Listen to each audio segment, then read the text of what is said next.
Hi, I've got a great class for you today. It's all about how to do Pilates safely, correctly, and that means with a neutral spine. You might have heard the phrase neutral spine and thought, okay, it kind of makes sense, but I don't really know what a neutral spine is. That's fine. I'm going to talk you through every step. And once you've got the neutral spine nailed and you're really good at it, you can then start to do more, slightly larger, bigger, explosive Pilates movements. You can move faster. You can go on to the more advanced level stuff. But it's all the basics of exercising in neutral with your core active. So let's get into it because it's really, really good. We're going to lie on our back first, nice and simple.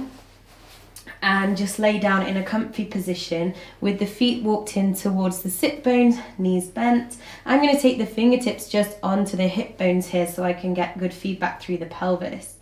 So we're thinking about our neutral spine. At the moment we're thinking about our lower back. So as you start to push your lower back into the mat, you'll notice the pelvis rolls towards you. If you can then arch your lower back away from the mat, the pelvis rolls forwards. So have a go at a few of those pelvic tilts. Rolling forwards, rolling backwards, arching your spine and then pushing your lower spine into the mat. So this area, this lower area of the spine, we refer to as the lumbar spine. You've probably heard of that before. And it can bend and arch in quite a wide range actually. Now your neutral lumbar, okay, it isn't arched, it isn't curved because both of these positions take a lot of effort. We actually just want to come to a relaxed, no effort, no energy position, and that is your neutral. Yours might be slightly different to mine, might be more curvy, less curvy. We've all got slightly different structures, but the curve is important because it absorbs shock through your body, it transfers load through your body. Old school teaching always used to tell us to imprint your lower back. That was the phrase, push your lower back into the mat, which is fine, it's safe, I'm not against it, but really we want to be working in neutral spine. Okay, because that's our position that we do our daily activities in. So engaging around your hips and around your glutes here, see if you can just lift a knee into your tabletop position and then gently place it back down. Lift your other knee above the hip joints and place it down. And I want you to keep maintaining neutral spine as you do this. So just going side to side, trying to maintain your natural curve. We're not overarching, we're not fully imprinting, but we're scooping in through the lower tummy to engage through that core. So imagine I refer to this B line, which is the low slung belts line or bikini line that runs between your left and right hip. And that's the area of abdominal muscle that you want to draw in towards your gut. So again, old school teaching might have told you draw your belly button in. That's way too high. Okay, we want to be just above that pubic area. That's the kind of area we want to be gripping in to help us support this neutral spine. Okay, so that's probably enough of those leg lifts. Let's see if we can get both legs one at a time. So find your neutral, engage through your B line, lift a knee, hopefully maintain neutral, re-engage because lifting second leg is going to be tougher, so see if you can lift second leg to tabletop position and then take one down and then take the second one down. So have a few goes at that. Find your neutral, engage your B line, lift a knee, re-engage to lift the second knee and then take one down and take the second down. Okay, so take your time walking through those. You're kind of marching up to a tabletop position and then gently taking it back down again. All the time maintaining your neutral lumbar curve. So you are maintaining your neutral lower back, which is fantastic. Okay, we're really, really pleased with that. That works, that's great. Okay, bringing those feet back down to the mat. So far we've just talked about this lumbar curve, arching forwards and back. However, your spine doesn't only move forwards and backwards, it moves side to side, it twists, it's quite mobile, or we hope it's quite mobile. We're going to think about how our hips wiggle side to side as well. So if you imagine like a big clock face on the front of your pubic area, okay, and as you arch your lower back away from the mat, the pubic bone tips forward. We're calling that the 12 o'clock position. As you lower back down and bring your small of your back into imprinting the mat, we're calling this the 6 o'clock position for the pelvic clock. So you've got your 12 and you've got your 6, we're familiar with those. What you've also got, if you come back through neutral, is if you push your right hip into the mat behind you, you get a slight tip to the 3 o'clock position. And then return to neutral and push left hip into the mat behind you. You get a bit of a wiggle into the 9 o'clock position. So have a go at 3 neutral and 9 and neutral.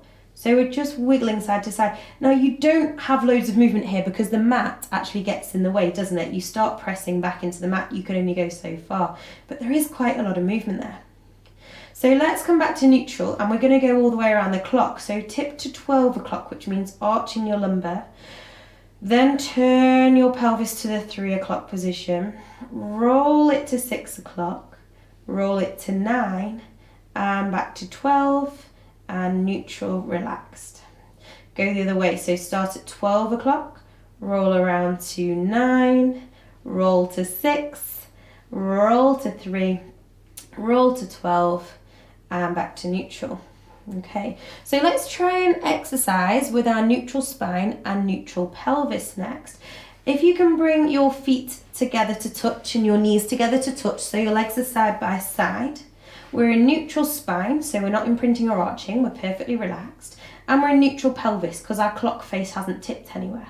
Let's just start to cock one knee open nice and slowly out to the side and see what happens. You might find that you've rolled over to the side, that your pelvic clock has shifted. If you've moved your right leg, you might have shifted to the 3 o'clock position with the pelvis. Or if you've moved your left leg, you might have shifted to the 9 o'clock position with the pelvis. We want to try and stop that from happening. So keeping your sacrum firmly connected with the mat, belly button pointing up to the sky, start to see if you can slowly cock a knee out to one side, keeping the lumbar in the middle of your mat and stopping the pelvis from rolling. So have a go both legs, maybe alternating left and right side. And you're just being really thoughtful and really strict with yourself, feeling the back of the pelvis on the mat, feeling the belly button pointing to the sky, feeling the spinal structure running straight down the midline of your mat without any temptation to roll, without any temptation to explore any of the times on that pelvic clock. So we're keeping that clock really neutral.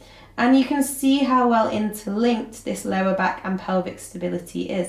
Let's make this a bit harder, shall we? We're going to find our tabletop legs again. So find your neutral position in your lumbar. Engage and draw in through the B line, lift a knee. Still in neutral, hopefully. Re-engage, lift knee number 2. So we're all in our tabletop position now. And then we're going to see if we can cock a leg. This gets a bit tougher. So start to open your leg away from the midline without rolling through your pelvic clock. And then gently squeeze back to tabletop. So you're maintaining your neutral lower back position, your neutral lumbar spine by engaging the core. You're also maintaining a neutral pelvis, so you're doing quite a lot here and you're doing it really well. So just gently opening each knee side to side, focusing on squeezing your hips, squeezing your core in to help with that stability.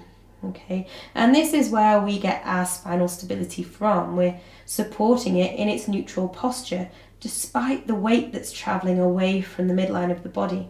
Let's just go for 3 more here. Avoiding any rocking and rolling of the hips. I know it's tempting. We've got belly button pointing skyward. Last one. And then gently just hug those knees in toward the chest. Maybe squeeze them in and out a few times to give you a little bit of length into the low back.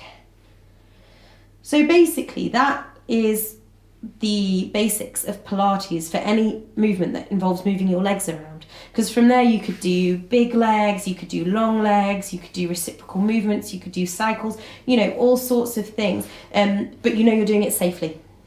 Okay, so that keeps your lower back safe. I want to think about your upper back as well because, you know, the spine's a bit longer than just this lumbar area. And for this idea, I want you to think about your rib cage. So we want to try and keep the ribs in neutral. And again, you kind of think, what does neutral mean? You want the back of your ribs kind of comfortable, supported on the mat, okay? and that should be easy to do at rest. We're going to start to take our arms into an overhead reach. And again, just think about what happens. What typically happens is the chest lifts and pops up, and we get what we call a bit of flare through the ribs. So the ribs might have lifted or they might have flared open. That's what we want to avoid. So softening the back of the ribs into the mat, softening the front of the ribs down towards the pelvis, and then bring the arms back beside you. Okay, so we're going to practice a few of those overhead reaches, but keeping the bottom rib in contact, closely connected to your pelvis. So as you go up and overhead, just really think about back of the ribs in the mat, front of the ribs reaching down to kiss your hip bones. And that should stop your chest from popping and flaring, and it should keep your ribs in position. So what you'll also find is hopefully your core is working. Okay, this section between the pelvis and the rib cage working nice and hard to create the stability. So what we've got here, how does this really relate to neutral spine, is we're keeping our upper back in its neutral position. If you were to let go one repetition, you're welcome to have a go, allow your chest to pop, allow your ribs to flare open, you actually go into a back bend in the upper spine. So by just softening the rib cage back into the ground beneath you, softening the front of the ribs towards the pelvis, we get this lovely neutral upper back. And this is all just down to rib cage placement to achieve that. Should we combine the two of these together? So in your nice relaxed position, have a little wriggle if you need a wriggle, maybe a bit of a reset. We're going to find our neutral lumbar, engage through the beeline, and then find a tabletop legs one at a time to find tabletop. So now we've got the core engaged, we've got the lower back in neutral. We're going to add in an overhead reach. So see if you can start to take your hands into overhead reach, keeping the rib cage soft towards the pelvis. That's it. And back down again. So taking your time with these, you want to find your neutral lower back, really strong through the core, squeezing around the hips and the bottom, and keeping the ribs kissing the hip bones. So it's quite a lot to think about, but we're exercising now in neutral spine, and we're not just holding, we're moving dynamically because we've got our arms moving overhead. And we've got the weight of the arms as well, so that's creating resistance because we're adding load and lever length to the movement. So you can see how you could layer this up more and more and more by increasing lever length, increasing weight, increasing speed and pace, things like that. But this is the basics. So gently, last one. We'll bring the hands back down by the sides and bring the feet gently back down to the mat, and just take the knees side to side like windscreen wipers to ease off and loosen.